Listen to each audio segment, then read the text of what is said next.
Вы начали измерять отношения деньгами. Не қолдарын көтеріп алсыңдар, білдік сендерде кринж история көп екен. Сюрприз жасаңдар етті. Зачем вам это? Иллюзиямен өмір сүру, қыздар. А что сен жігітін 7 мартта ештеңе не бер? Енді ол бүкіл ақшасын жұмсап маған анау жақтан келді, анандай нәрсе алып кепті, алтын сепшік алып кепті. Дарить подарки и покупать, да, вот это вот внимание женщины или саму женщину за подарки, это патриархальная система. Нимфоман какой-то, блин. Для меня архиважно получать подарки. Сенің жағдайыңда ешқандай гүл құтқармайды. Просто подарок үшін қырысып ажырасып кеткендер жалко, да? Подарок үшін ажыраса ма не? Ажыраса ма? Алло, мен 20-25-тен шықтым, біз сенімен жүрмейміз деді. Иә. Мына Перизат пен Роза айтты. Болашағы жоқ деді. Потенциалың жоқ екен.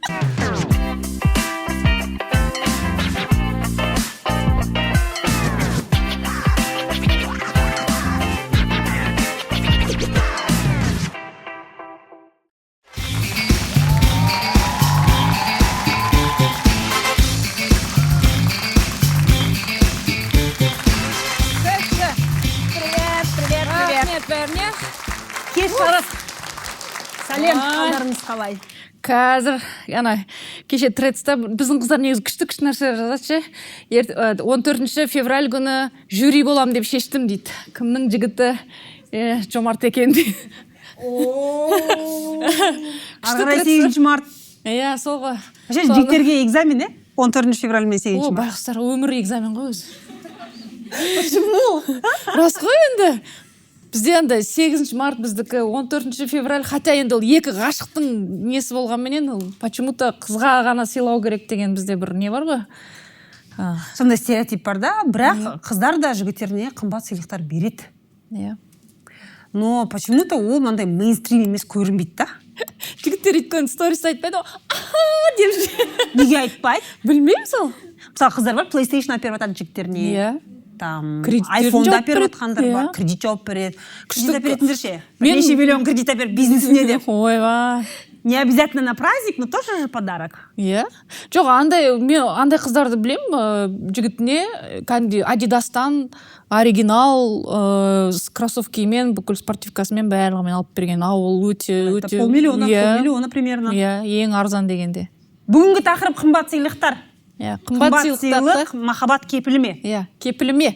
Ал, сұрақ саған. Сұрақ. Білмеймін енді.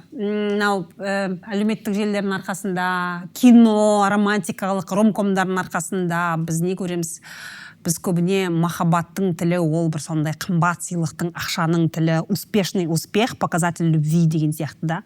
Жаңағыдай гүлдер, апта сайын, доброе утро. То есть мы начали измерять отношения деньгами. Өте көп қарым-қатынастар, өте көп қыз жігіттер, жігіт сыйлық бермеген үшін ажырасып кетуі мүмкін. Жігіт қыз болып жүрген кезде ше. Жаңа қыздар между собой общаются же, типа, а что сен жігітін 7 мартта ештеңе не бер деген кезде ше. Ну ничего, гүл берді. Тьфу, тек қана гүл берді ма деген қандай? Дейсің. Пион емес па? Да, вот это вот. Сол кезде, даже если жақсы қарым-қатынас болса да, қыздар очень часто тоже социальный жаңағыдай өзін не қыз келмейді ғой енді. Не хочет ударить лицом в грязь. Иә. Сөйтіп тастап кетеді жігітті. Встречали таких? Или не встречали? Болып тұрған иә сондай, иә? Кім жігітті сыйлық бермеген үшін тастап кетті? Алло, мен 20-25-тен шықтым, біз сенімен жүрмейміз деді. Иә. Мына Перизат пен Роза айтты. Болашағы жоқ деді. Потенциалың жоқ екен. Жүрмейміз. Тастап келдің ме? Ортада не істедің? Жоқ. Негізі, да, оған дейін болып қойды. Мен просто алдын ала қойып жатқам ғой сіздердің пікірлеріңізді білу үшін на будущее лайфхак ретінде өзіме. Так негізі уже соған көнбей, маған сол жеткіліксіз болғандықтан айтылған сөздеріне енді действие керек қой. Мен 1 ай бойы отырдым, күттім. Бірақ та еш нәрсе болмағандықтан мен сұраған кезде, почему я не получаю деп мен максимально мягко жеткізуге тырыстым. Сұрақ қойған кезде маған түрлі бір сөздер айтты да, мен айтуға ұяламын. Вообще ештеңе берген жоқ па сыйлыққа? жоқ, негізі біз просто кездесулерге шығып былай тамақтанып қайтатынбыз, сонымен Но болды. тогда вы Бірақ не та ол договариваетесь, кісі- что встречаетесь, да? Или как? Жоқ, в том-то и дело, что ол кісінің сөзімен у нас очень серьезные отношения, мы идем к браку, весной у нас планируется уже вся эта подготовка. И мен соның сөздеріне қарап, и в будущем, как мы будем семью строить, соның сөздеріне қарап, қиялдарына сеніп, мы с ним начинаем планы строить. И я же жду, то есть это взрослый мужчина, ему далеко за 30. Студент емеспіз екеуміз де. Ақша таба ма? Мен сұрап жатқаным сыйлықтар мада. Речь не идет о дорогих каких-то подарков, путешествиях. Элементарно бір гүл деген сияқты ғой. Енді просто өзімді сонда сезінгім келеді. Ала алмадым. Сенікі базовый нәрсе, Жмот. иә, жмот қой. Я мен содан түсіндім, то, что здесь уже выбор был за мной. Мен омен келісем ба, келіспеймін ба. Мен келіскен жоқпын, сондықтан ара қатынас бітті. Енді осы тақырып ұқсас осындай тема болғаннан келіп тұрғаным сіздер. Тема. Күшті. Мынандай ғой, давайте разделим. Жүріп жүрген кездегі сыйлықтар мен үйленгеннен кейінгі сыйлықтар. Екеуі екі түрлі тема негізі. Да, мы все равно қарым-қатынасты жалпы сыйлықпен, ол бағалы болған сайын, ол для меня лучше старается, больше зарабатывает, меньше стараться етіп қымбат сыйлық беруге тырысады. Деп, сонда қымбат болған сайын махаббаты көп деген сияқты бізде сонда не идет, уравнение идет. Мы так думаем, да? И проблема неден туындауы мүмкін. Как я считаю, как мы договаривались 20 жыл бұрын. Я считаю, что это было очень справедливо, потому что біз екеуміз де студент кезде таныстық. О том, что біз жүріп бастаймыз и радовать друг друга, это классно. И мы обговаривали некий бюджет и виш-лист. Алдын ала бір-бірімізге сыйлық береміз ба? Беретін болсақ, ол қандай бюджетте болады, чтобы обоим не было такое вот, да? Иногда жігіттер айтуы мүмкін, да? Не надо, мен өзім ғана берем, маған естемей қой, мен жігітпін дейтіндер де болады. Но обговорить такие вещи классно. Алдын ала. Сондай разговор, он хороший, да, вот. И очень классно обмениваться виш-листами. Я виш-лист дегеніміз тізім, қандай сыйлық алғың келеді деген тізім. Оның ішінде енді әртүрлі болады, қыздар да жігіттер жаза береді. Может, жігіттер жазуға ұялатын шығар, да, қымбаттау сыйлықты. Но в любом случае какие-то сертификаты. Мне кажется, это нормально. У нас до сих пор это есть. Біз жүріп жүрген кезде сөйтетін едік. Қазір де сондай. Мысалы, кейбір қыздарға гүл алу маңызды. Маған гүл алу маңызды емес. Маған гүлді оқырмандарым береді, проектлерде береді, партнерларым береді. Мне этого достаточно. Бәрі мен сияқты емес қой, бірақ кейбір қыздарға гүл алу это прямо важно. И мы сейчас должны обговорить в целом кез келген сыйлық, ол мүмкіндік, ақша, бюджетке байланысты. Оценивать, насколько ты меня любишь, покажи подарками деген нәрсе дұрыс па. Вот ты как думаешь? Жоқ, мен біріншіден мынандай нәрседе мені сүйетініңді ақшаменен көрсет, маған қанша ақша жұмсауға дайынсың деумен көрсет деген кішкене сауда-саттық мен үшін. Мен қарым-қатынаста сауда-саттық болғанын қаламаймын. Сосын мынандай нәрсе бар. Қазір білмеймін, қазіргі зумерлар қалай ойлайтынын, но менің кезімдегі, менің қатарымдағы қыздар андай еді. Жігіті жағынан бір қымбат сыйлық болатын болса, немесе там қымбат сыйлық деген кезде, ол біздің уақытымызда қымбат сыйлық деген это максимум 101 гүл. Ол кезде айфондар болмайтын, қымбат парфюм, максимум қазіргідей парфюмнің түрлері болмайтын. Динозавр уақытындамыз біз, сондықтан ойлап қалмаңдар. Сосын бірақ қыздар өзін міндетті сезінетін. И жігіттерді айтатын, вот мен саған беріп тұрмын ғой мына сыйлықты. Енді сен де маған бірдеңе беруің керек. Иә. И қыздар сосын ұрынады неше түрлі жаңағы болмайтын заттарға. Жаңағы ұшын көрем дегендердің бәрі сол жерде басталады. Жоқ, шын айтам, талай қызды білем, кәдімгідей солайынан ұрынып қалған. Андай сұрайсың ғой, енді неге сен үйттің деген кезде айтады, енді ол бүкіл ақшасын жұмсап маған анау жақтан келді, анандай нәрсе алып кепті, алтын сепшік алып кепті депше. Алтын сепшік деген әңгіме. И мен андай алдында кім көрді 20-25 сол туралы. Реально и соған мен айтым, сонда сен өміріңді соған сол алтын сепшкеға бере салдың ба? И сосын жылап жүреді жаңағыдай. мен айтатынмын, сен енді неге енді өзіңді жауапты сезіндің оның алдында, енді сыйлық деген ол сен сүйгесін берді ғой деген кезде ол айтады, жоқ, ол айтты дейді, мен сен үшін осылай істедім, енді сен маған қызық бірдеңе бер деп айтты. А қызық нәрсе оларға бер. Вот. Менде сондай болды тақырып. У меня вот эта тема начала подниматься с его стороны. Мен сыйлық берсем, сен не бересің? Жоқ. Енді. Я здесь просто не хочу... Мен меркантильный адам емеспін вообще. Түсіндік, иә, жақсысың сен. Просто ол кісінің тарапынан енді он же меня в брак ведет. И он начинает вот эту тему поднимать. Я ему говорю, это очень серьезный разговор. Я не могу так поступать деген сияқты қылып айтқан кезде, енді ананы алып берем, мынаны алып берем деп хотел вот так тему закрыть. И я когда начинала спрашивать, а где деген сияқты ол кісінің тарапынан, я никакой ответ не получала. И в конце случилось так, что он сказал, что у него сейчас финансовые затруднения. Мен хорошо, вообще без проблем. Я даже ни на что не претендую дедім. Да, мен айттым, мен хорошо жарайды дедім, да, вот ничего не надо мне дедім, потому что ана адамды ұнатып тұрмын ғой мен. Но так получилось, что человек как будто бы сам ушел в затишье, что ли, бірандай көтерал, я не смогу по твоим запросам ответить деген сияқты айтты да. Сонымен солай бітті. Енді бәрібір сол мәселе болып тұр ғой. Сен оған ештеңе бермеймін деп тұрсың, и ол айтады, мен де саған бермеймін. Мен бірінші ол кісінің тарапынан күтіп тұрмын. Олар вложение сияқты көреді да, короче. Мынандай проблема бар ғой тағы да. Жігіттер бар айтатын ше, а зачем мне дарить девушке, пока мы встречаемся, подарки, не хочу в это инвестировать, ертең үйленбей қалсақ ше. Үйленетінін точно білсем, сол кезде берем дейді. Ана жақта қол көтеріп жатыр қыздар, ну-ка, давай-ка. Сондай историяларын айтып жіберіңдер. У меня подруги күшті жерлерге барады да бірінші свиданияға. И мен жігітіме уже жүріп бастадым, мен сұрадым, неге сен мені апармайсың, даже қазір, когда мы встречаемся долго. И он говорит то, что негізінде қызбен енді жүріп бастаған кезде не нужно әдемі қымбат жерлерге апаруға, потому что ты не знаешь эту еще девушку. Только ты должен ее сперва узнать, и потом через какое-то время апарасың дейді. А если ты с каждой девушкой, которой знакомишься, будешь вести ее в классные заведения, дорогие цветы будешь дарить, то ты разоришься дейді, мен күйеуім. И осы жайлы не ойлайсыздар? Менің күйеуім? Иә, қазір күйеуім уже. Сен арзан жерлерге барып жүріп кетіп қалдың ба сонда? Қазір қымбат жерге барып жүрсіңдер ма? Әлі барған жоқсыңдар ма? Недавно әдемі болып киініп алдым да. Хиджаптар күні болды да. Соған Восточкаға келіп тұр мені, Лагманханаға. Сосын кеттік дедім. Сосын басқа жерде отырдық. Қазір нормально жерге апара ма? Қазір біз үйлендік, и уже бұрын неге маған сыйлық бермейсің, неге дейтін болсаң, қазір мынандай әңгіме ғой. Бала ұйықтағаннан кейін неге мені құшақтамайсың, неге маған Подожди, возвращаемся сыйлыққа. Сыйлық алған жоқсың.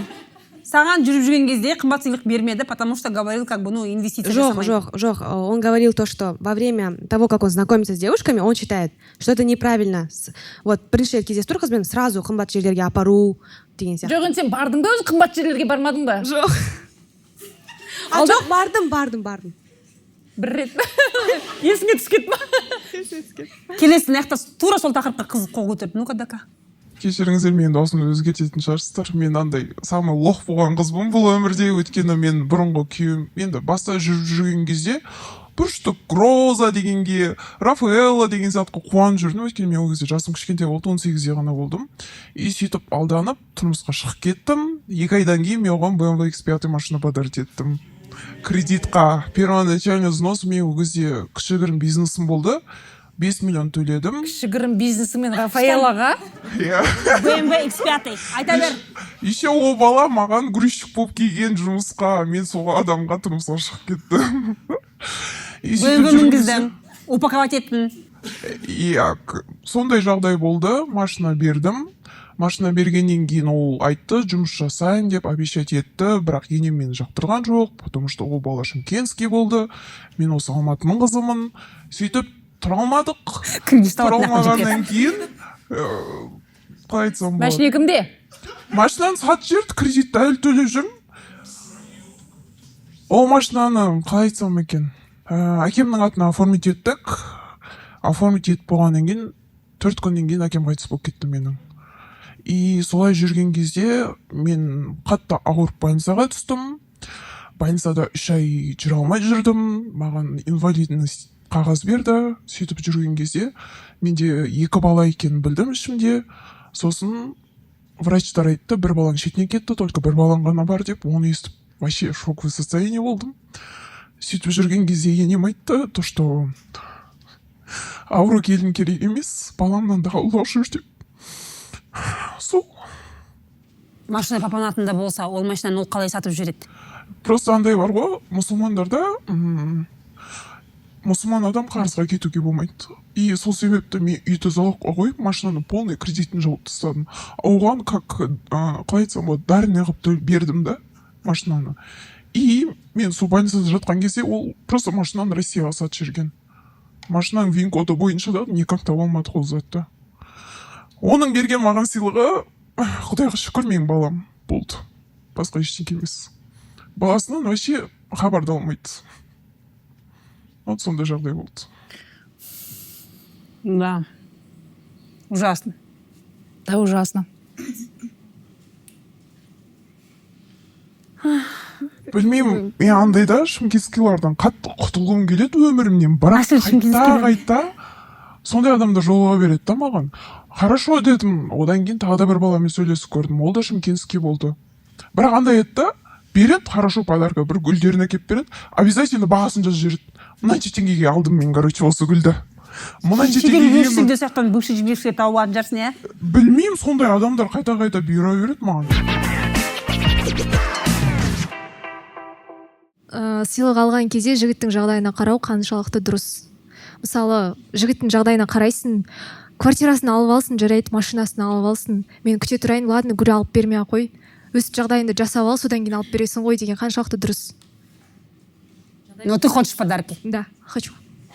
Ну, бывает, типа, мы начали встречаться, ол кезде ол студент болды, жұмыс істемеді, стипендиясы 100 000 теңге, жарайды, соның өзінде мені бір жақтарға апарады. Бірақ сыйлық сұрайын десең, ойлайсың, блин, бір стипендиямен жүрген бала ғой, сыйлық сұрамай ақ қой. Сен сыйлық бересің ба? Мен өзім туған күніне, иә. Дорогие, то есть, я же говорю, бұл жерде беретін сыйлықтың бюджетін, бюджет надо обговорить заранее. Если он дарит тебе iPhone новый, можно ему PlayStation подарить. Чуть дешевле, конечно, нормально. Ну, біздің отношениеде даже ондай болған жоқ. Енді студентсіңдер ғой? Иә, қазір біз мысалы жұмыс істейміз, қазірдің өзінде ешқандай сыйлықтар жоқ. Мен сол үшін айырылысып кеттім десем де болады. Біз араласамыз, араласпаймыз, бірақ ешқандай сыйлық жоқ. Мен оған айтам, давай хотя бы арасында көп сұрамаймын ғой, праздниктар кезінде де беріп тұрсаңшы десем, ну, ананы істеп алайын, квартирамды алып алайын. Мне кажется, тут вопрос не в подарке, а в нежелании в целом отношения құруға. Не. Мәселе приоритетте болып тұр ғой, сені вообще приоритет көріп тұрған жоқ адам.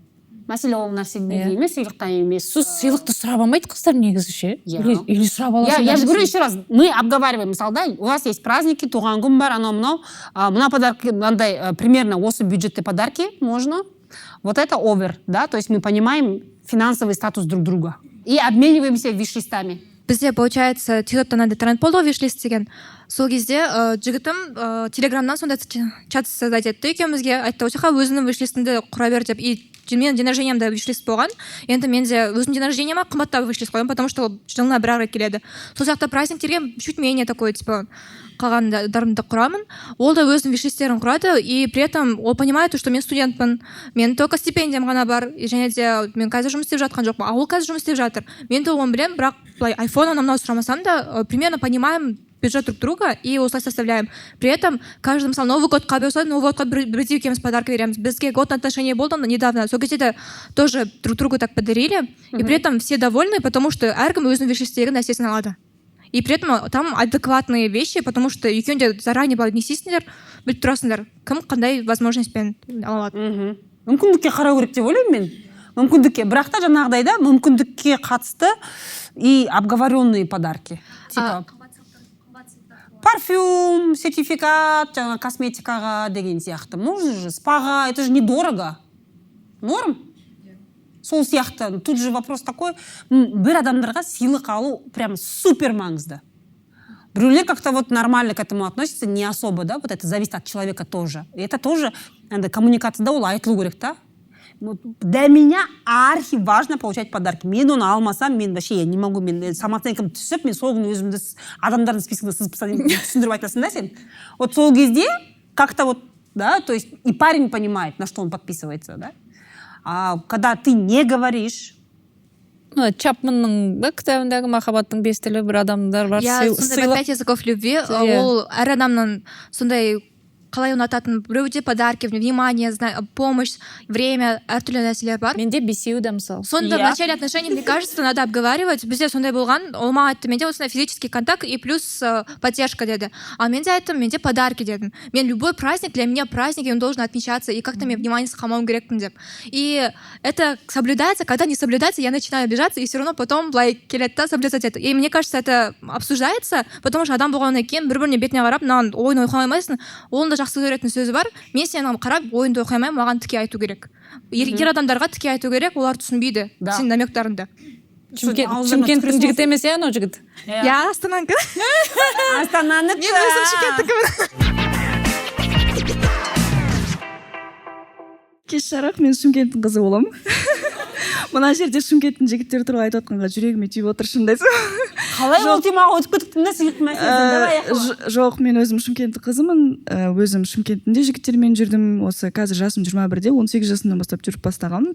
И сыйлық мәселесіне сәл жақындау, прям ол тақырып бойынша емес, бірақ та жүрмесем де кездесуге шақырған кездегі іс-әрекетке көбірек мен көңіл бөлетінмін. Сыйлық дегенге ол аса қатты мен үшін маңызды емес болатын. Ол себебі ол уже серьезный отношение болғаннан кейін бір-бірімен уже өзіңнің адам болған соң ол ешқандай ойсыз кәдімгідей кете береді, ол жүректен шығатын нәрсе деп ойлаймын.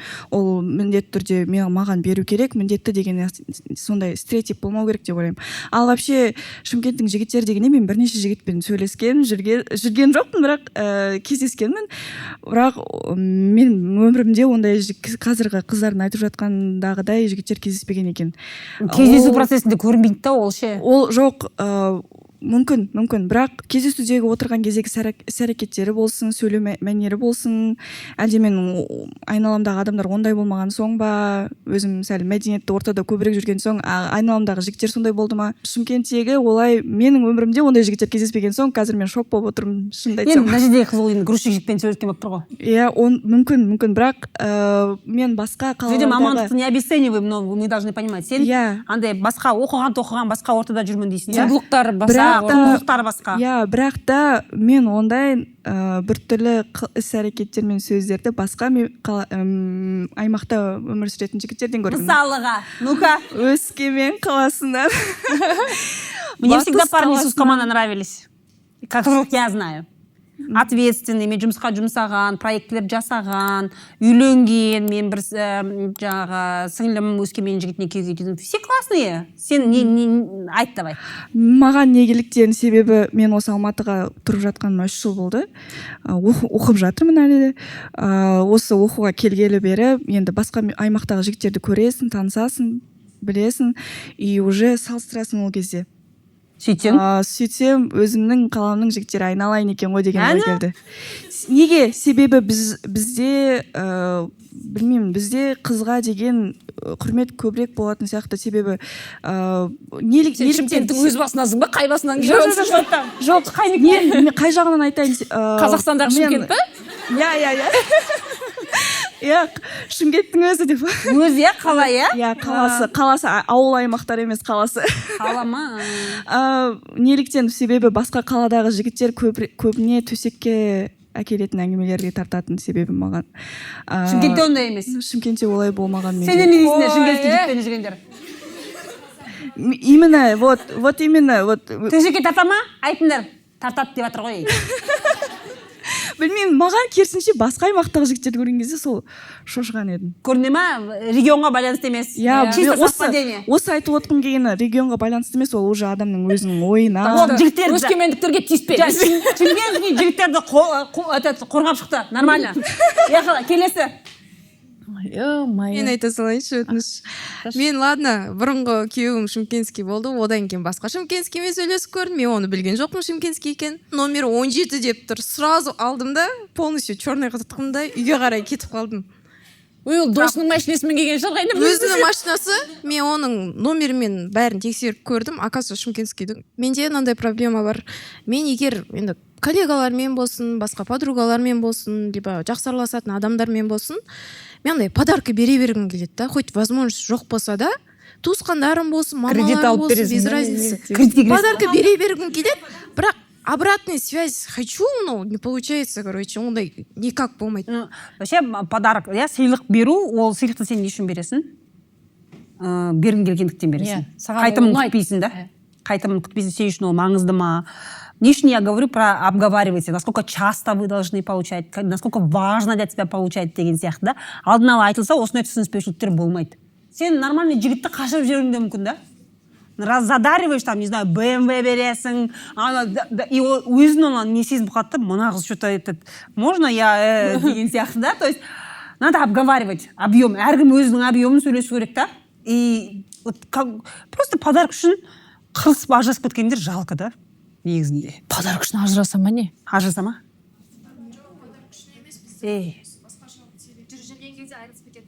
Вот я и говорю. Жүріп жүргенде жарайды, но отбасы болып, сосын сен маған iPhone подарить етпедің деп ажырасқандар бар ма? Мен ондай көрмеппін. Ну, иә, ол көп. Ол бет жинап. Иә, повод болуы мүмкін. Так, осыдан iPhone берсең барлығын кешірем, iPhone бермесең кешірмеймін, iPhone бермейді, и все. Ана подарок тақырыбында талқылаймыз деп едік қой сол тақырыпта. Короче, третьте отырмын, бір кезде бір не кетті. Жаңа жылда, по-моему. Бір қыздан бір сурет кетті мынандай ше. Машинамен, салонда машинамен. Қыздар, давайте, орысша айтып жатыр да, девочки, давайте похвастаемся подарками наших мужей на праздник деген. И кетті ана жерде. Ол қыздікі где-то бір 15 миллион машинасы сияқты еді, астында кетті, BMW-лар, Мерстер кетті. Ең арзаны ана жерде оранжевый iPhone, терабайт. Ең арзаны кетті, подаркілер бәрі күшті да, мен ойлаптым да, так, примерно, ондай подарок алмайтын әйелдердің қазір мына жерде бір жерлері неғып қалды, тырысып қалды. Ашып жатыр. Я, барды да қазір күйеуің қанышты, сен маған ештеңе бермедің.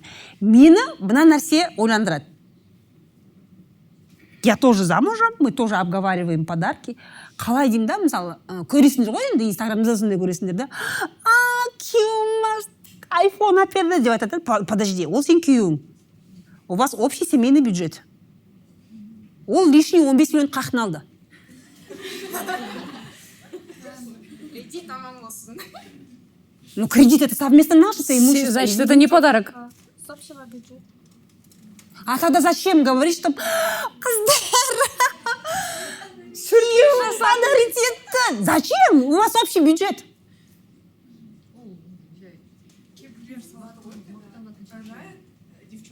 Бер, микрофон бер. Әдемі тема. Бер. Некоторые вот девчонки выкладывают, когда они вот рожают ребенка, и им дарят, например, телефон или там машину, да? Да. Ана же роддомға машина келетін. Иә. Бантикпен. Сол кішкене кринжовый көрінеді маған, білмеймін. Менде андай история еш нәрсе жоқ. Мен басыма сыймайды қыздар просто. Мен соны түсінбеймін, да. Сондай подружкаларың бар ма? Давайте выдайте, пожалуйста, секрет, как у вас получается. Я тоже 20 лет замужем. Мы знаем, сколько мы зарабатываем. Если ол маған, мен білмейтін, қымбат сыйлық берсет, подожди. Где ты взял деньги? Сен жұмыстан пара алып жатсың ба? Сен біреудің дүниесін ұрладың ба? Откуда? Мен постановочныйларды білем. Мысалға, ну-ка, давай, интересно. Так, осы, жоқ, октябрьде ма, ноябрьде ме бір шықты ғой, разоблачение шықты, типа, короче, бұрыннан танымал блогер ажырасты күйеуіменен, и сосын айтты, қалай сіздің күйеуіңіз сізге ылғи осындай сыйлықтар жасаушы еді ғой деген кезде, ол айтты, оның барлығы менікі болған, просто ол маған сыйлады деп, жаңағаны коучтар бар ғой, олар айтады ғой, типа еркектің жаңағы сыйлығы деп берсе, ол энергия, жаңағы космоспен связь деген сияқты. Сөйтіп, олар жаңағы ортақ бюджетке алады, күйеуіне кілтті береді, сосын бүйтіп отырады. Сен кел дейді, дұрыстап жүр, былай қарай жүр, көзіңнен көрінсін саған маған беріп атқаның дейді. Сөйтіп береді. Соның бәрі инстаграмға түсіреді, әдемілеп. Артында 5-6 нелер жүреді, видео операторлар. Сосын анау делает вид, что прямо қуанып анаған бақытты. Бір жеткі отқан сияқты. Иә. На самом деле ол жерде кредиттің барлығында қолы өзінің барлығы тұр, қыздың, әйелдің. айтшы әне берші микрофон. Бер, давай. Автосалонның сотрудниктері біледі, бар шындықты, давай. Біздің автосалонда күнде сондай мен уже қанша дилерский центрда істедім. Әйелдермен бірге келеді, кредитті бірге алады. И выдача кезінде мобилограф бәрін шақырады. Әйелі қазір келем дейді да, боянып келеді. И как будто ничего не было, короче, вау деп қуанып тұрып машинаны алады. Әйелінің атын, жоқ, күйеуінің өзінің атын оформить етеді, барлық машиналарды. Ол күйеуінің атын оформить етсе, значит, машина күйеудікі. Әйелдікі емес. Просто инстаграмға салу үшін сондай заттар өте көп. Каждый выдачада сондай зат болады. Понимаешь? Это ОПГ. Кәдімгідей. Бүкіл барлығы біледі оны, но все делают вид, что это сыйлық. Осы бағдарламаны көріп атқандар, сен комаңдар деп па? Но негізінде мен үшін ол абсурд. Вот, абсурд ол. Бір семья болып, сондай қымбат сыйлық. Ол саған бір шоколад емес. Айфонның өзі 1 миллионнан миллион жүз стоит. Больше миллионнан. Асты миллионнан уже қазір бағасы. Больше миллионнан стоит айфон. Сен семейный бюджеттен артық миллионды күйеуің жырып алса, сәл біртүрлі емес. Келісіп алған күшті емес па? Айфонды биыл мен алам, келесі жыл сен аласың. Сосын одан кейін сен менің айфон баламызға береміз. Сен айфонды келесі жыл екінші баламыз алады деген сияқты. Вот это нормально. Автосалоннан қызық история бар, сіздерге қызық болса. Бір кісі келді, машинаны полностью наличка төледі. И потом ол, оказывается, любовницасына подарить етейін деп жатыр екен ана машинаны. Сосын барып, ал бізде банкта әйелі болса, официальный бракта болса, әйелінің рұқсаты керек та машинаны алып кету үшін. Сөйтіп әйеліне хабарласады, әйелі сол уақытта түсінеді, что оның любовницасы бар екен. Сөйтіп автосалон арқылы любовницасы бар екенін біліп алды. Любовницаға оформить етіп отыр ғой. На кого?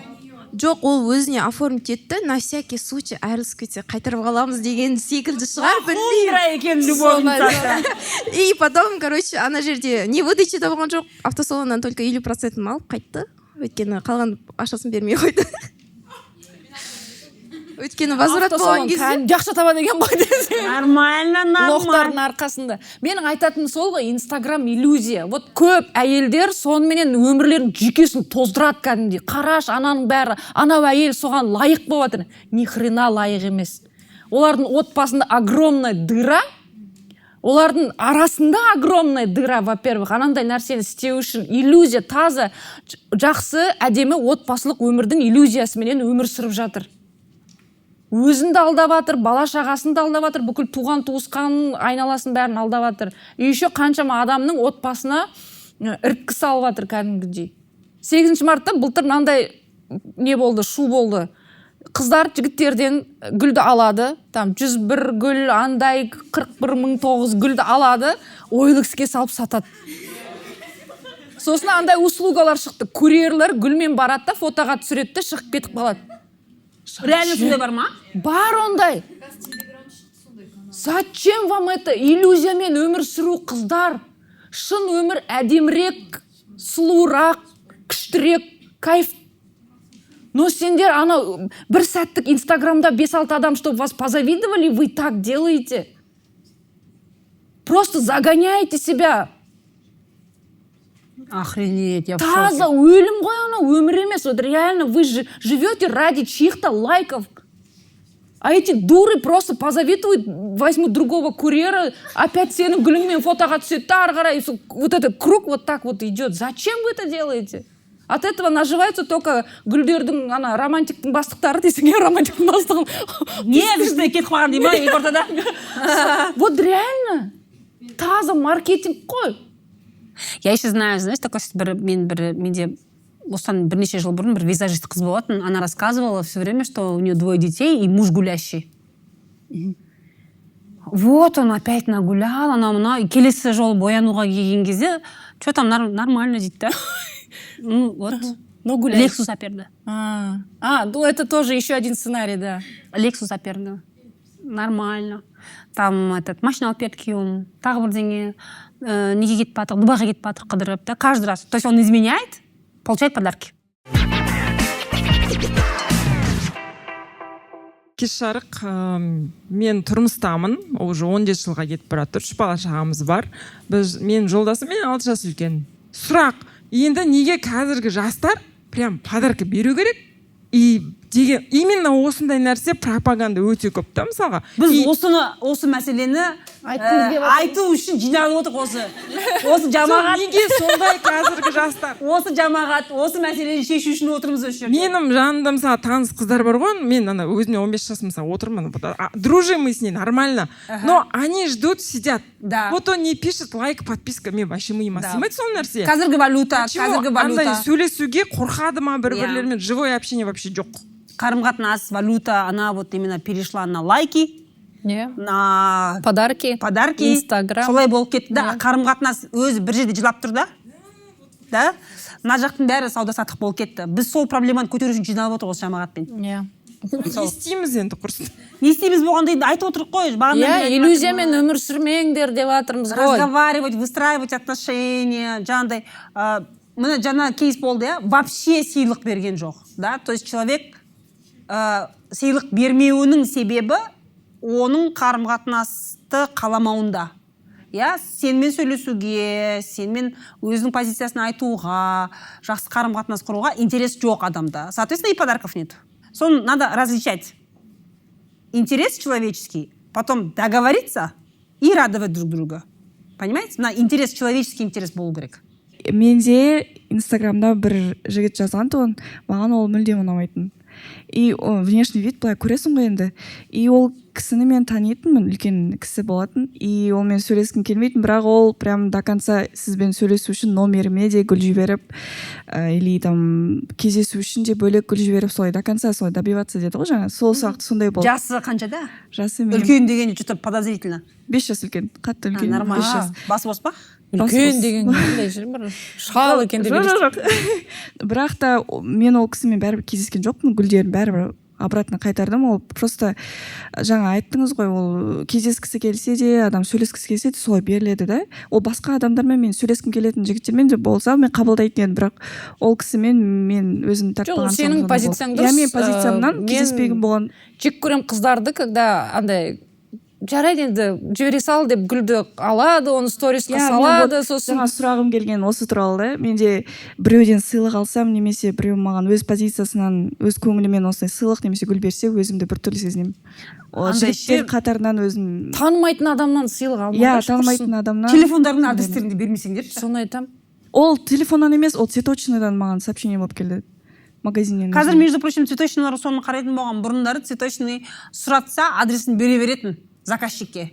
Қазір цветочныйлар бермей, телефон берсеңіздер, өзіміз біліп айтып береміз, сізге бірақ адресін бермейміз деген сияқты. В смысле переслать? Ана адресті балаға переслать етеді дейді. Так нельзя. Егер цветочный сөйтетін болса, банте, треске шығарыңдар, антиреклама, өзім репост жасаймын. Менде андай жағдай болды, жұмыста отырмын, и настроением жоқ деймін, бір баламен сөйлесіп жүрмін, сол бала айтады, мен онда саған қазір ладно дейді, содан кейін бір кезде маған жазады, бір клубника в шоколаде жүретіндер, адресіңізді жазыңызшы деп. Мен оларға офистің адресін жазамын. Сөйтсем бір кезде ана бала айтады, я хотел доставить тебе домой, почему ты офисты указала дейді. Оказывается, этот бағана клубника в шоколаделар мен адресін жүрген екен, осы адресқа деп айтты, біз осыған жүрейік деп. Ну ладно, хорошо, мен ол баланы білем, и мне было нормально, но все равно это мне не понравилось, что они вот так вот отправили мой адрес. Келісіп алайық, қыздар, жігіттер, келісіп алайық, қыздар особенно. Сондай, егер цветочныйлар, клубника в шоколаде, басқа да доставка службалары сіздің номеріңізді ғана беретін адамға адресін беретін болса, сразу red flag. Такие компании сразу red flag. Сразу треске шығарасына, осындай, мен ана жігітке мен адресімді берді, бітті, сразу репост жасап, бан жасап, тугисқа оценкасын минус 1 қылып, өшіреміз. Предупреждаю всех бизнесменов, кто занимается доставкой цветов, клубники, оно, всех предупреждаем. Так нельзя делать. Это вопрос безопасности. Содан кейін сталкеринг басталады. Білесіңдер, жаңағы добивация етіп, соңына қалмайды, жұмыста қалмайды, үйінен қалмайды, подругаларының бәрімен танысып алады, бәрін ішіп ауырына кіріп, әйтеуір қоймайды да, сен қанша жоқ десең де, жоқ дегенде түсінбейді. Вот это уже болезнь. Біз келесі выпусктарда міндетті түрде осы сталкер тақырыбын айтамыз. менде инстаграмда енді қыздар көбірек салады өздерінің там гүлдер алғанын қыдырғандарын жігіттерімен. И андай бір психологтар бар ғой, типа это ты удобная, если сен ондай нәрсені көп сұрамасаң, еркекті аясаң аяма деген әңгімелер бар ғой. Вот сондайды естіген кезде как будто я чувствую себя удобной қыз ретінде, потому что мен жігітім екеуміз де студентпіз, но ол стипендия алмайды, ол жұмыс жасайды, а мен стипендия аламын, еще жұмыс жасаймыз, екеуміз бірге жұмыс жасаймыз да, бірге танысқанбыз. И мен оның қанша алатынын білем, ол мен қанша алатынымды біледі, и біз соған қарап, короче, определять етеміз подарктарды, там барлығын. Но в чувстве ішімде, типа мен удобная сияқтымын, что-то там бірдеңе деген нәрсе болады. Сен олар тыңдамасайшы, блокқа тастасайшы ондай коучтарды. Жоқ, сондайлар бар көп, кәдімгідей андай жас қыздардың тойып алған әңгімесі сол. Мен қазір бағамды көбірек олмаған жаңағыдай миллиондап инвестиция салса, мен оған қымбат қыз болып барам, ол сосын мені бүйтіп үрлеп сұрап отырады деген. Керісінше жағдай бар. Айтады, кезінде сен қыз кезінде ұрындағансың, қазір мен сенің жаныңды шығарам дейді да, үйге барғаннан кейін вообще дым бермейтін де ғой. Уже ешқайда кете алмайтын жағдай болған кезде. И сондықтан ондай коучтардың ондай әңгімелері керек емес. Ол қарым-қатынасқа ең зиян нәрсе сол жаңағы сауда-саттық қылып жүреді кәдімгідей. Ол айына гүл беріп тұрмаса сені жақсы көрмейді, айфон бермесе саған деген серьезный намерениесі жоқ деген сияқты бір шаблондарға тығып тастау. И оны тыңдаған адам қыздар тем более андай, енді бәрі сөйтіп жатыр екен, значит маған да менде что-то во мне не так деп шығады. Көп ондай қыздар кәдімгідей. Сені көбірек контрольдайды деген перевод айтып беріңіз сендерге. Нарциссистер бар кәдімгідей саған алып келеді, и сені бақылайды сол арқылы мысалы. Кәдімгідей бақылайды сені. Контроль кәдімгі таза. Жаңағыдай оңды солды сен өзің шешім шығара алмайсың. Сондайлар да бар. Сыйлық беру арқылы сені контрольда ұстағысы келеді. Сендер мәз боласыңдар. И жалпы мынау сыйлық беру арқылы әйелді завоевывать ету, бұл чисто патриархальная система. Чем больше вы в это играете, тем больше вы развиваете патриархаттың системасына ойнап беріп жатсыңдар қыздар сендер. Чем больше вы в это играетесь. Қарым-қатынас ол бірінші кезекте ол түсіністік, теңдік, бір тілде сөйлеу, бір-біріңді ести алу ғой. А когда ты должен заслужить побольше подарков, вот это все, вы все равно играете по правилам патриархата. Вам кажется, что вы такие самодостаточные, классные, свободные, без феминизмде қыздармыз, біз еркінбіз, но дарить подарки и покупать, вот это вот внимание женщины или саму женщину за подарки, это патриархальная система. И вы, наоборот, в это играетесь. Жалпы бұл, мысалы, махаббат өзіңнің серьезный отношения қалайтыныңды көрсеткің келсе, қымбатырақ сыйлық бер деген нәрсенің, в это очень сильно играются маркетологи. Мысалы, бриллиант чисто маркетологтардың товары. Ол өзінің жаңағыдай качествосы бойынша, құндылығы бойынша бір басқа тастардың алдында керемет качествосы бар тас емес. Оның да күшті показательдер, соған ұқсаған тастар бар, которые стоят намного дешевле, но при этом по цвету, по характеристике. Бриллианты не такие ценные, но маркетологи ең бірінші алғашқы бриллианттарды жалпы осындай естеген компания De Beers, олар что маркетологтарға келеді, не істесек болады, көбірек бриллиант сату үшін. Сол кезде придумали помолвочное кольцо. Даже правило было. Помолвочное кольцо жігіттің ай сайынғы табысынан кемі 6 есе қымбат болу керек. И в Америке того времени, если парень зарабатывал там, $1000, $1000 болатын болса, онда алған бриллианты $6000 кем болмау керек. Понимаете, да? То есть, и соған қарап, сен подружкаларың көрсеткен кезде, кімге тұрмысқа шығып жатқанын көрсетесің. Понимаете? Вот, то есть, опять эта система патриархата плюс маркетологи разыграли. Сосын, Cartier'дағы браслет Love, который с замком. О чем это? Не. Типа, екеуміздің махаббатымыз берік. Нет, это контроль. Поэтому в это очень сильно игрались маркетологи 100 жылдан бері. Представьте, уже 100 жыл этой системе. Медиада осы нәрсе көп, романтический комедияларда осы нәрсе көп. Даже красотка. Сатып алады ғой таза. Басынан аяғына дейін сатып алады. Красотка, пересмотрите с Джулией Робертс. Просто оған дейін ол андай заңды түрде оның жұмысының аты болды да. Ал ол типа анаған тұрмысқа шыққаннан кейін ол соны как халал версиясын жасады ғой енді былай қарап тұрсаң ана оны купил просто. Негізі ол красотка киносына өзі бір тоже то ли роман, то ли пьеса или оригинальный сценарийінде ма әлі кино болып түсірілмеген несінде басты кейіпкердің өмірі туралы айтылады. Это наркозависимая женщина, которая в Беверли-Хиллзда кәдімгі проститутка ол. Бұл жерде, бұл кинода, не вот, сол кинода, красоткада, сосын Одри Хепберн Тиффани туралы киносында. Завтрак у Тиффани. Сол екі кинода да идет романтизация проституции. Понимаете, да? Яғни кино әдейі соғыл нәрсеге түсіріледі. Мысалы, киноны егер біз зерттейтін болсақ, Голливудта алғашқы сол американдық компаниялар шыққан кезде әрбір кино бұл кәдімгі 1,5-2 сағаттық сататын вебинар.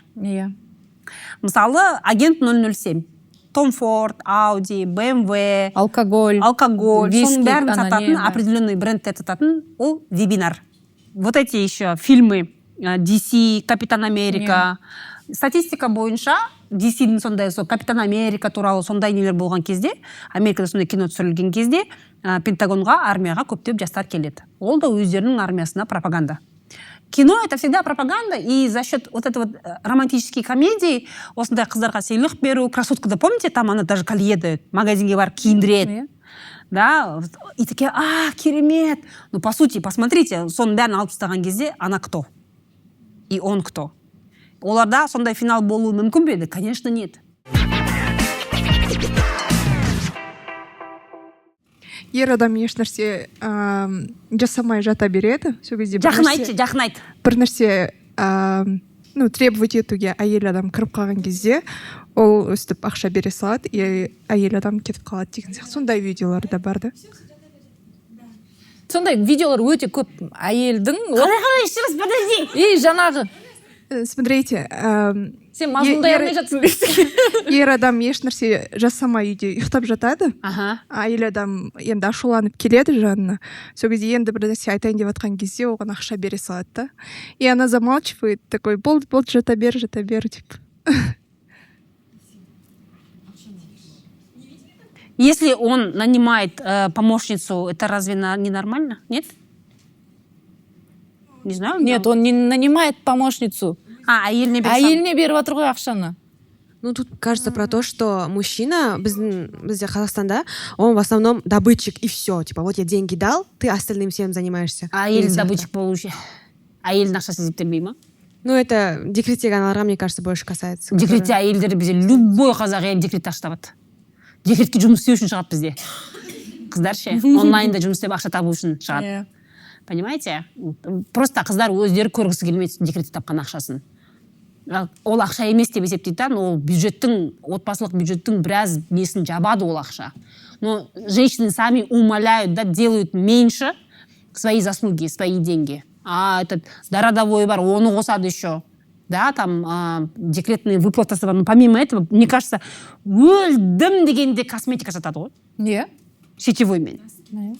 Носки, трусы, да, все. Женщина всегда зарабатывает. Ол миф, мысалға да, даже біз айтамыз, мына екінші дүниежүзілік соғысынан кейін, енді ер адамдар көбісі соғыста өлді ғой, и әйелдер заводтарға шықты, экономику надо поднимать. И типа әйелдер сол кезде ғана жұмысқа шықты деген сияқты. Әйелдер всегда работали, только до феминизма, до всех этих войн, они за это зарплату не получали. Либо получали мизер. Сосын адамзат тарихында әйел ақша тауып бастаған кезде сол жұмысты еркектер тартып алатын болған. Мысалы, Европада пиво. Их всегда в монастыре варили монашки-женщины. Потом они начали на этом ни хреново зарабатывать. Сидетта әйелдерден ол бизнесті алып алады да, потом начали только мужчины варить. То же самое IT-да. Первые программисты это женщины. Вот живой компьютер это была женщина. Әйелдер отырып вычисление жасайтын болған, математика әйелдер. Получали за это гроши. Потом уже технологиялардан уже, смотрите, оказывается, в программировании есть технологии. Надо бы это, деп сөйтіп бастаған кезде мужчины увидели, что там есть деньги, они пришли управлять этой сферой, и әйелдер ұзақ уақыт, кәдімгі алғашқы компьютерлар шыққанша, әйелдер ұзақ уақыт работали как живые компьютеры, получали все равно гроши. Но начинали женщины.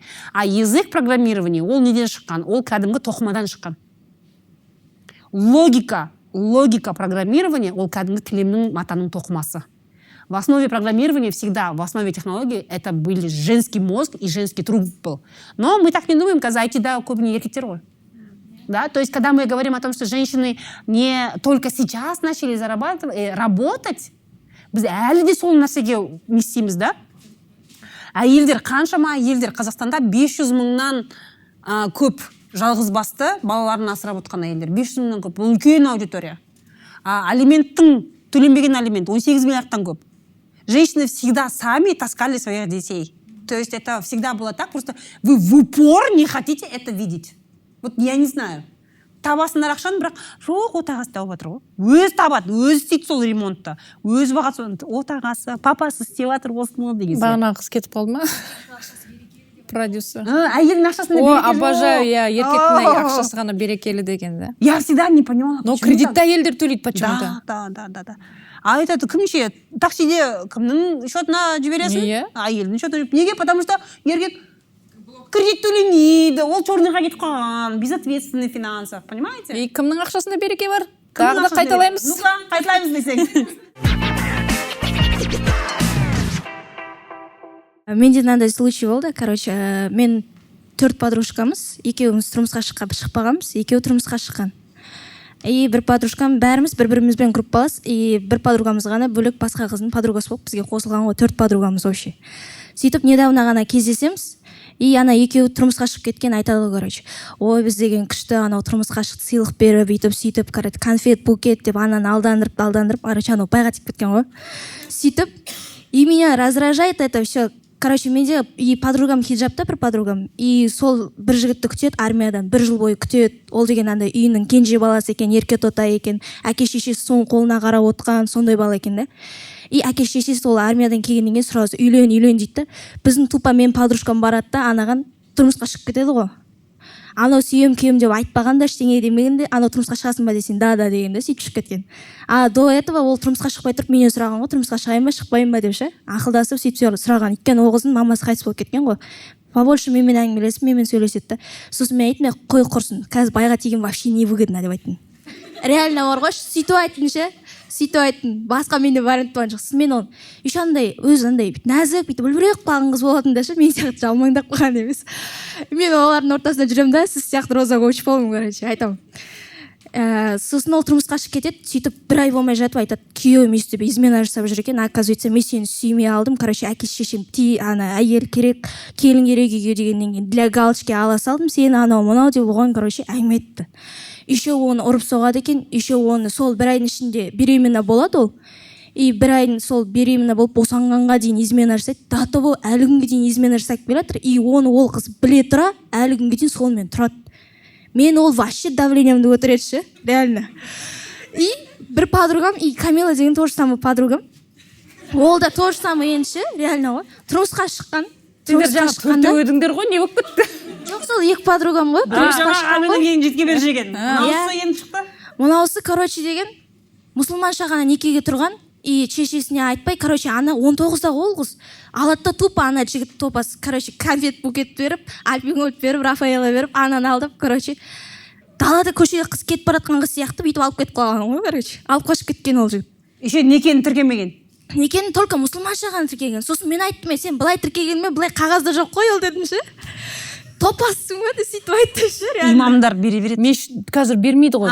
Заң шыққан қазір бермейді. Через знакомых сөйтіп үйіне, короче, имамды әкеп сөйтіп олар деген. Имам сотталып кетеді ондай істесе. Ой, короче деген. Имам номерін беріңдер, соттаймыз деп. Треске шығам. Короче деген ол сөйтіп тұрмысқа шығып кеткен. Сөйтіп қазір ол деген, оказывается ол жігіт деген бұрын үйленіп ажырасқан екен. Еще оның әйелінен баласы бар екен. Ал оны қыз деген шешесіне айтпаған. Қыз ал даже тұрмысқа шығатын кезде мамасына да айтпаған ғой, мама мен үйленген жігітке тұрмысқа шығайын деп жатырмын деп. Магазинге кеттім деп кетіп Құдай саған біртүрлі подружкалар береді екен, ә? Аямаған екен Құдай сені. Ол сосын айтады да, короче, алып қашып кетті дейді, соған айтты, короче. Алып қашып кетті, осындай свадьба болды. Алып қашып кетті дейді. Мамасын емес. Сосын мамасы, короче. Сен қоқын жоқ бардың ба? Жоқ, мен барған жоқпын ғой, мен үйде отырмын ғой моментально. Түнгі сағат 12-де қақта қоқын жоқ барасың. Сосын, короче, ол деген мамасы и ағалар үйінің единственный жалғыз қызы ғой. И ол универ оқып жатыр, мысалы, мұғалім болып универ оқып жатыр. Сөйтіп қалды ма ол қыз? Сөйтіп шешесі алып кетемін десе, ана тобыс қалып қалған ғой. мен вообще давление болды. Сен сөйтсе ол платкада оқиды екен ол қыз шеше универде. И соңғы курсы қалған шешесі айтқан ғой, айналайын оқы, өніп өскен көзі ашық көкірек ояу бала жігітке тиісші, семья сені сыйлайтын деп сөйтіп айтқан ғой. Ана тобы сонда да шешесін тыңдамай, короче, мен универін төлейді, мама анау мынау деп, короче, сонымен қалып қалған. Енді универ жоқ дейсің ғой. Мен сіздің айтқан советіңізді айттым да оғанша, оған тимей тұрып неғып бірінші әйелінен не алмадың? Рекомендательный письмо. Рекомендательный письмо неғып алмадың деймін да, не үшін ажырасып кетті ол, қақтан жүрген жігіт ол, мысалға да. Не болды сол мен? Қақпа бала деймін да. И айтам да қазір, и ол еще әлі күнге дейін екеуі де тұрмыста да, и екеуі де әлі күнге дейін тұрып жатыр солармен. Ана еще қалған екі подружкаң не болды? Ұрып соғып жатыр екен. И ана бір подружкам айтады, короче, мен, үшіншісі айтады, мен, короче, немен пожарный жігітпен жүріп жүрмін, анау мынау. Ол менің бұрынғы жігіттің досы болған, короче. Ол жігіт деген бір қызбен жатып қойыпты да, и мен оған жарайды, ладно деп айттым деп айттым. И оны білесіз ба, мен деген бір күннің ішінде бір кофейня тамақ ішіп отырып қой, нормально шақырды ғой. Ладно деймін, барамын жұмысымдан сұрап. Тамақ ішіп отырып, анау деген мына ерме тұрып қалды ғой. Тұрып қалды. Санта-Барбараның 200 сериясын бір күнде көріп тағын ғой. Сразу білесіз бе, мен мысалға 20-дам ғой, мысленно сразу ойладым да, ё-моё, мен мынадан кейін ауыр болып кетті, шақырмаңдаршы дедім шынандай. Либо сразу бүйтіп ойладым ше, мен орта дұрыс емес мынау. Короче, вообще дұрыс емес. Орта ауыстырасың ау. Вообще шок болып қалдым ше, еще біраз болып көріспегенбіз, біраз болған, аналар еще біраз тірлік бітіп тастаған оған дейін. Бала туып тастаған, роддомнан шығып тастаған. Мен сенің орнында болсам давно депрессия ұстайтын едім бар. Мен білесің бе, соны думкада әлі жүрмін ғой, сол кездескен. Ой, айналайын. Сосын мен тұрдым да, құрсын қайтайық үйге дедім ше. Отырып, счет әкелемінші деп, официантқа сөйтіп құрсын үйге қайтайын мен деп. Сөйтіп ана үшеуі жібермейді ғой мен еше ше. Әңгімелерін айтып жатыр, мен вообще тыңдағым келмейді. Даже бар ғой, оң жағымда біреу, оң жағымда отыр, тура алдымда отыр, біреу шетін. Ұрып өлтіргім келді, реально бар ғой. Қандай бастарымен соны тұрмысқа шығып кетті. Бәрін жастар примерно 18-19-да, 19-20-да барлығы. Дети. Мен 40-қа келгенде көрмеген тарихты көріп салған ғой. Жоқ, мен мысалға да мен ойлап жүрдім да, қазір үшінші подругам мысалға тұрмысқа шығып қалған ғой, екеуі тұрмыста. И мен ананы ойлап жүрмін, короче, үй алып алайық, давай машина алып алайық, жүрмең автошколамы оқы, давай право алып алайық. Мен ананы сүйреп жүрсем, ана топас анаяққа қарай кетіп жатқан ғой. Мен аны даже білмеймін да. Мен мысалға алды двигаться айтып отырмын, короче, за границу оқиық, давай жүр ке. Өзі бар ғой, молаға қарай жүгіретіндер бар. Иә, өлетін бала өзі молаға қарай жүгіреді. Қайсысын оның артынан сүйрей береді. Жоқ, мен айттым, давайте автошкола оқиық, давай үйренейік. Мен ол қасындағы қызға бер.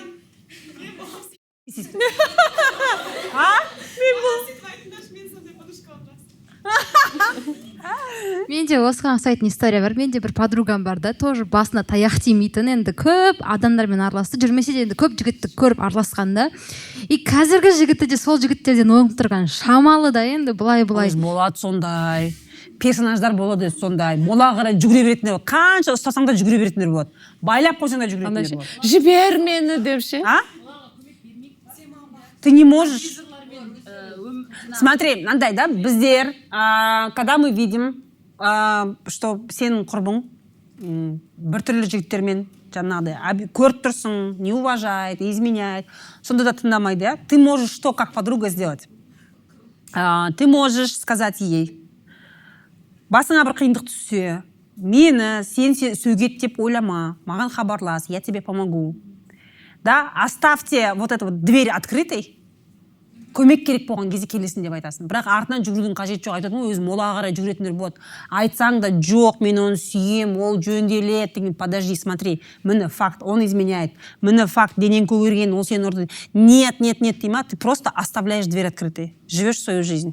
Просто им комфортно, да? Я не знаю, мен танымаймын, он сен подружкам, мен танымаймын. Но я еще раз говорю, есть персонажи, которые қанша қой десең де молаға қарай жүгіретіндер бар. Ол кезде есікті ашық қалдырасын, айтасың. Всегда көмек сұраған кезде мен келем. Келген кезде төбелес, анау келген кезде полициямен келесіңдер. Өзің бар төбелеспейсіңдер, потому что это нужно зафиксировать. Это надо зафиксировать. То есть заңмен шешілу керек. Біз зайырлы мемлекетте тұрамыз, бізде полиция жұмыс істейді. Ондай кезде батыр болып төбелес не надо. Даже алып қашып кетсе де. Қазір уже все будут нести ответственность или нет, кемпірлер, которые уговаривают.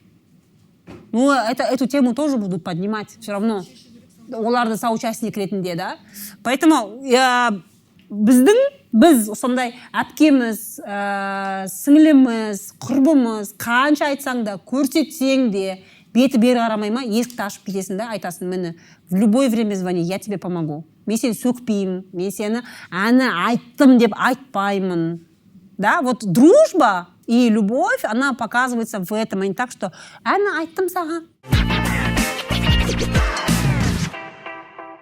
Саламатсыз ба? Менің құрбым бар. Ол жандай жігіттерден подарка алғанды ұнатады. Оған мысалы жақында $505 андай букет берді. Ол өзі бірақ айтады, егер сен маған подарка бермесең, мен сенімен сөйлеспеймін, мен саған ответ бермеймін деп ол басында айтады.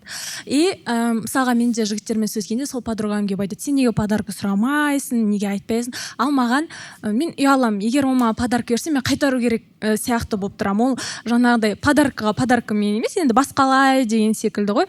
И мен андай должна сияқты оқып қаламын да, оны алды. И мен сол үшін сұрағым келмейді. Басқалай деген, басқалай не бересің сен? Енді мен қорқамын да, сол үшін ешқандай алғым сепшкаға кетіп қалып адамдар деп.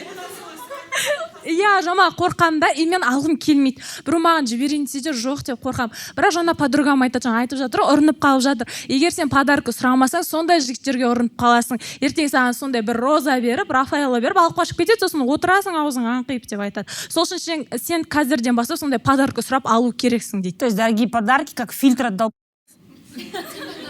Но этот фильтр не работает. Вообще не работает. Подарка беретін да көп. Иә.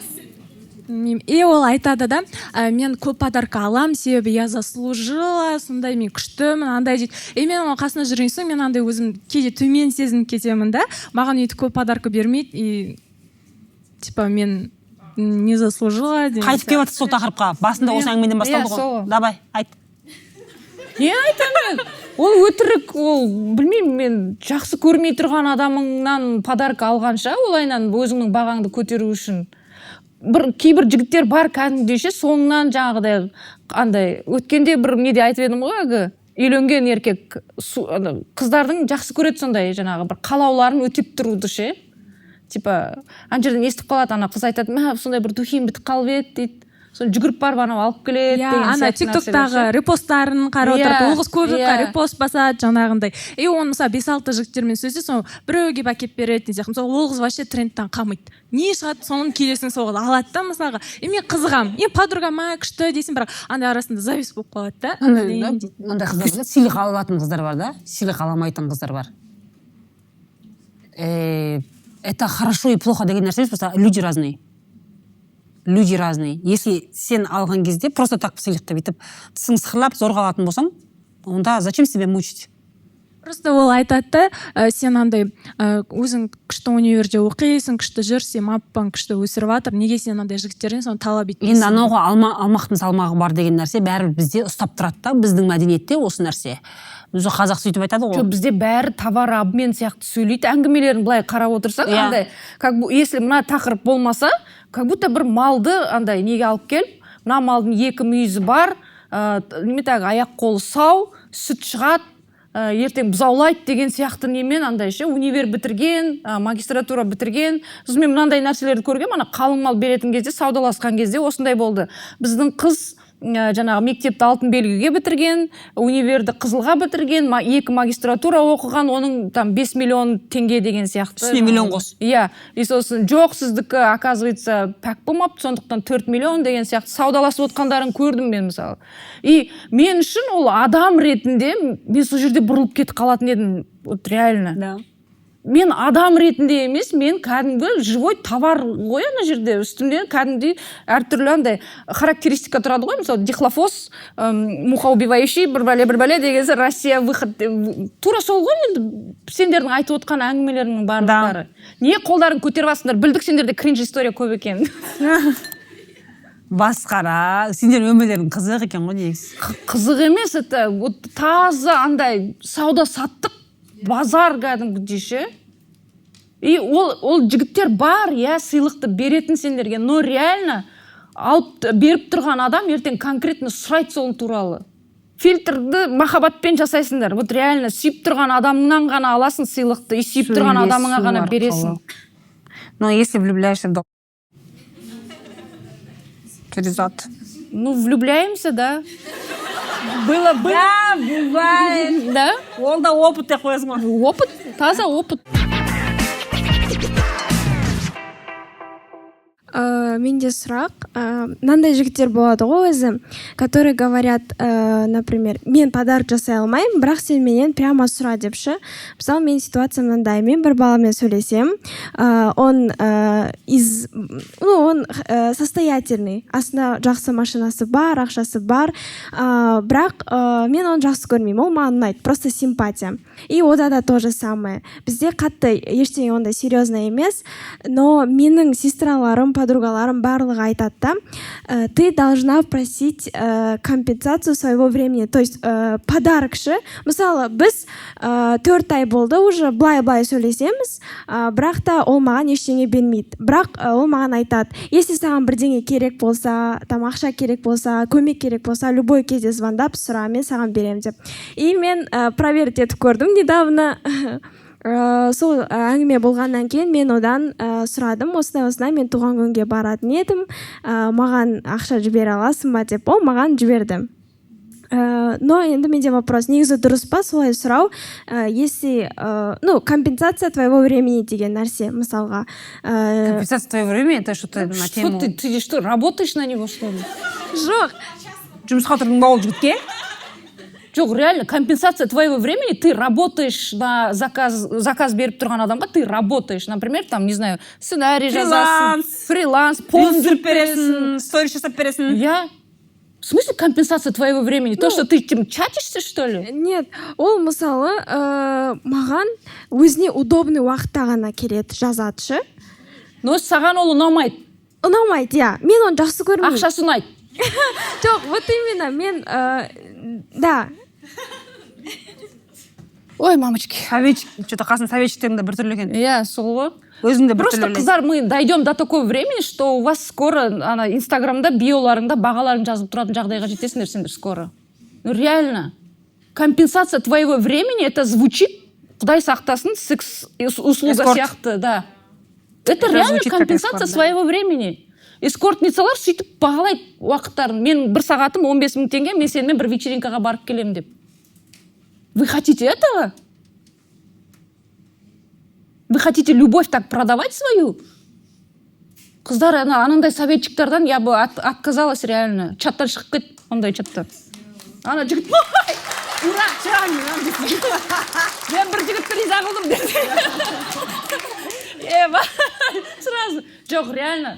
Қыздар, ол дұрыс емес. Это прям капец. Мен білем ондай қыздарды, кәдімгідей ана просто анау гүл алып берген үшін ғана маған жүреді солайынан. Анау кафеге қарын тойдырған үшін жүреді деп па? Бір жағынан это ответ бар. Парфедан жақамын жақа. Бір жағынан это зеркалит жігіттерді. Жігіттердің ана үйленетін қыз, жүретін қыз дегені сияқты, қыздардың да қазір сондай жігіттері бар. Типа, мынау тұрмысқа шығатын, мынау уақытша так демалып тұратын, қыздар типа жігіт үйленетін жігіттер. Сосын вечеринкадан алып кететін бір лоқтау френдзонадан шықпайтын жігіттер болады. Френдзонаның әкімі.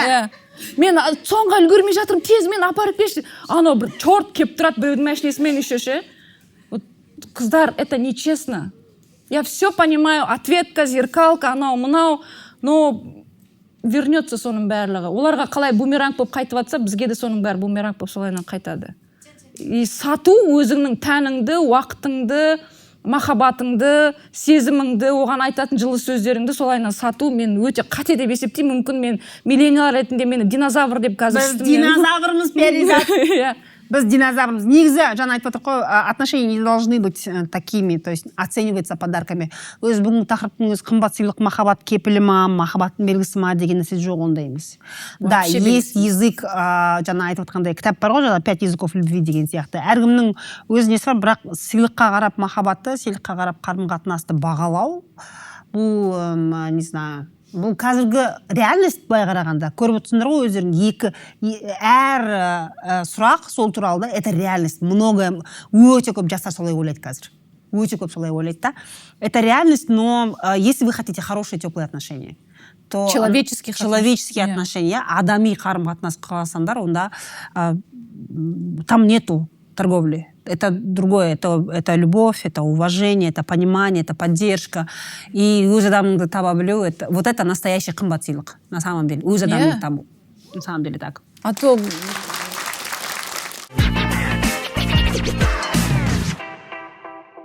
Сосын добиваться деген сол жаңағы тоже, добиваться деген сөздің өзі ше, добить. Добить. Да. Он же добьется и добьет же тебя. И добьет в конце. Сталкер тақырыбын біз әлі ашамыз. Сонымен біз бүгін қымбат сыйлық махаббаттың кепілімі деген тақырыпты ашуға тырыстық. Но бұл үлкен тақырып, нелері көп, подтекстері арасында көп, кейіпкерлер өте көп.